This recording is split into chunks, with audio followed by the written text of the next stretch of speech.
It's Gary Yourofksy. Long time no talk. I got something important to tell you. I've been placed on an advisory board to oversee the sale and purchase of Sasha Farm Animal Sanctuary in Manchester, Michigan. If the sale goes through, I will be placed on the board of directors as well. Around 40 years ago, Monty Jackson, along with his late wife, Dorothy Davies, created a paradise for animals. They had a vision to provide animals in need with a safe haven. Sasha Farm is comprised of 50 acres, 11 barns, and one house.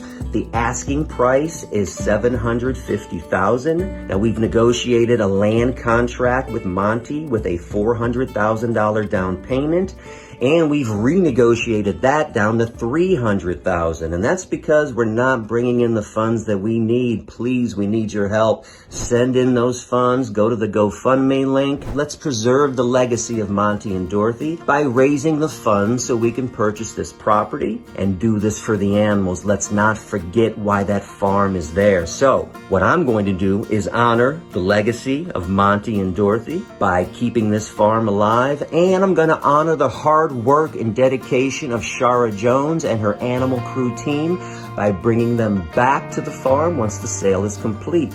Let's focus on the animals. Let's do this for them. Peace and love, everybody. I'm out.